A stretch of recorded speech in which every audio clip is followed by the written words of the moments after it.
Con estas palabras, la señora Rinaldi no sólo reveló un aspecto de sí misma que distaba bastante de la serena y sabia mujer que mi madre había visto, sino que también me adentró mucho más profundamente en lo que yo simplemente había sospechado hasta ese día en aquel cuarto donde se ampliaban por todas partes baúles y extrañas cajas, y donde enormes armarios se cernían desde las paredes, cuántas puertas y cajones herméticamente cerrados y tapas candadas y cuántas escondidas al otro lado. Por supuesto, continuó la anciana, tus sueños no pueden ser totalmente borrados de tu vida, tan solo se les puede hacer retroceder para que no causen un daño extraordinario, y aun así terminarían triunfando, negándolos algo más que el descanso del sueño nocturno. Y es que al final nos arrebatan el tiempo que hubiera podido otorgarnos la inmortalidad, no corrompen de todas las maneras posibles, abduciéndonos de las filas de los ángeles de las que hubiéramos podido formar parte, puros y sosegados y eternos. Es debido a esos sueños que padecemos por lo que se nos asigna un número tan escaso de años de vida, con toda su miseria. Esto es todo lo que puedo ofrecerte, niño, aunque no puedas entender lo que significa, porque ciertamente no deberías sufrir la corrupción máxima antes de que llegue tu hora. Tras acabar su discurso, la señora Rinaldi permaneció frente a mí, enorme e inmóvil, respirando ahora con cierta dificultad.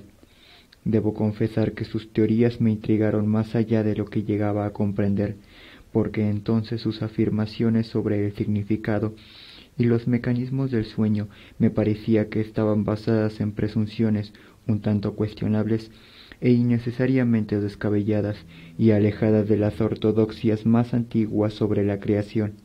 Sin embargo, decidí no resistirme, fuera cual fuera la puesta en práctica de sus ideas. Por su parte, la anciana escudriñaba con la mirada mi pequeña silueta con cierta intensidad, ocupada en lo que parecía una evaluación psíquica de mi presencia, como si dudase seriamente si era seguro o no llevarme al siguiente estadio. Tras despejar aparentemente sus dudas, se aproximó arrastrando los pies hasta un armario alto y abrió la puerta con una llave que llevaba en un bolsillo abultado del vestido, y sacó del interior dos objetos, un delgado decantador medio lleno con un líquido rojo oscuro, presumiblemente vino, y un vaso corto de boca ancha. Acercó estos objetos a donde yo estaba, extendió la mano derecha en la que sostenía el vaso y dijo: «Toma esto y escupe adentro». Tras hacerlo, la anciana vertió un poco de vino en el vaso y luego volvió a colocar el decantador en el armario que volvió a cerrar con llave. «Ahora arrodíllate en el suelo», ordenó.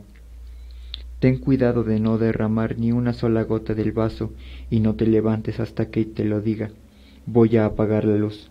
A pesar de la total oscuridad, la señora Rinaldi podía moverse bien por el cuarto y sus pasos de nuevo se alejaron de mí. Escuché cómo abría otro armario, o quizás fuera uno de los enormes baúles cuya tapa levantó con cierta dificultad mientras las bisagras chirriaban en la oscuridad. Una ligera ráfaga de aire atravesó la estancia, una breve corriente sin aroma y que no era ni cálida ni fría. La señora Rinaldi entonces se acercó a mí, moviéndose con más lentitud que antes, como si transportase algún objeto pesado. Con un gemido, colocó el objeto en el suelo, y oí cómo lo arrastraba por el suelo a unos pocos centímetros de donde yo estaba arrodillado, aunque no podía ver de qué se trataba. De repente, una fina línea de luz se dibujó en la negrura y pude ver el decrépito dedo de la señora Rinaldi alzando la tapa de una caja alargada y poco profunda de donde emanaba la luminosidad. La línea brillante fue ensanchándose a medida que la tapa se abría, revelando finalmente un pálido brillo que parecía totalmente confinado al interior de la propia caja y que no proyectaba ni el más mínimo fulgor en el cuarto. El origen de esta luz era una especie de vapor incandescente que se enroscaba de forma que parecía atraer la oscuridad del cuarto hacia su luminoso reino, que aparentemente se extendía más allá de los límites de lo visible y otorgaba a la caja una apariencia de no tener fondo. Pero yo mismo pude sentir su fondo cuando la susurrante voz de la señora Rinaldi me ordenó colocar en la caja el vaso que sujetaba. Y así pues, ofrecí el vaso a aquella neblina fluorescente, a esas volutas de un vapor que, en cierta forma, era eléctrico y chispante, y con destellos infinitesimales de intensa luz salpicada con polvo de diamantes. Esperaba notar algo cuando introduje la mano en la efulgente caja y coloqué suavemente el vaso sobre su fondo no muy profundo y bastante sólido. Pero no había nada que sentir, ningún tipo de sensación, ni siquiera sentía mi propia mano. Parecía que existía algún tipo de poder tras este prodigio, pero se trataba de un poder terriblemente inactivo, una catarata de la luz más pura desplomándose silenciosamente sobre la negrura del espacio. Si hubiera podido expresarse, habría hablado con una suave y reverberante voz sobre la solidaria paz de los planetas, el deshabitado paraíso de las nubes y un antiséptico infinito. Tras colocar el vaso de vino y saliva en la caja, la luz del interior cambió de color a un tono rosado durante unos segundos y a continuación retomó su indulgente blancura. Había aceptado el ofrecimiento. La señora Rinaldi susurró amén y luego cuidadosamente cerró la tapa sobre la caja, devolviendo la oscuridad al cuarto. Oí cómo la anciana colocaba el objeto de nuevo en su tabernáculo, donde quiera que estuviera situado. Finalmente las luces volvieron a encenderse. «Ya puedes levantarte», dijo la señora Rinaldi, «y límpiate las rodillas, están un poco sucias».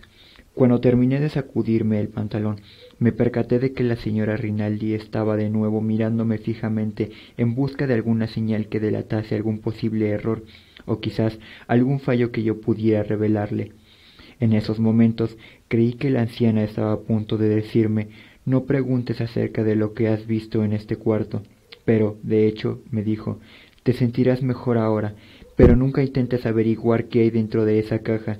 No pretendas averiguar más sobre ella».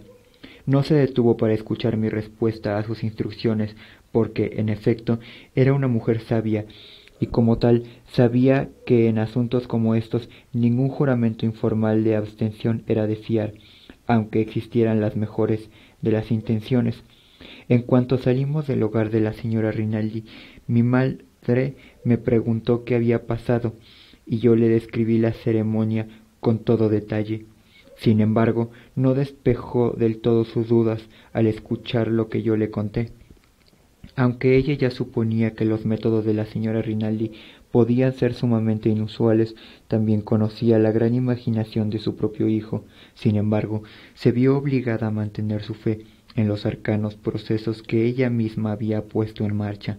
Así pues, tras recuento de los incidentes que tuvieron lugar en aquel cuarto, mi madre asintió en silencio y, tal vez, vacilante. Debo reconocer que durante un periodo de tiempo la fe de mi madre en la señora Rinaldi no parecía haber sido erróneamente depositada. El día de nuestra visita a la anciana fue, para mí, el comienzo de una fase única de experiencia. Incluso mi padre notó el cambio en mis hábitos nocturnos, así como una recién descubierta personalidad que yo mostraba durante el día. «El chico parece más silencioso ahora», le comentó a mi madre. En efecto, me sentía cercano a una serenidad casi vergonzosa por su expansión que me sumergía en una plácida rutina que contrastaba violentamente con mi anterior vida. Dormía de un tirón todas las noches y apenas revolvía las sábanas. Con esto, no quiero decir que mis noches estuvieran totalmente libres de sueños, pero estos no eran más que tenues ondas sobre amplias aguas calmadas, pequeños gestos patéticos de algo que intentaba agitar la inmovilidad de un mundo vasto y sin colores. Podían aparecer algunas figuras, trémulas como humo, pero eran meras alucinaciones lisiadas, sin fuerza para hablar o alzar la mano contra mi terrible paz. Mis ensoñaciones diurnas eran, de hecho, más interesantes, aunque también eran increíblemente vagas y sin tensión alguna. Sentado tranquilamente en clase en el colegio, con frecuencia me quedaba mirando las nubes y la luz del sol por la ventana, contemplando cómo los rayos de sol penetraban en las nubes y cómo las nubes se llenaban a un mismo tiempo de luz solar y de sombras. Sin embargo, nunca surgían imágenes o ideas en esta visión, como sí había ocurrido antes. Solo tenía lugar una meditación ausente, unas cavilaciones sin tema concreto.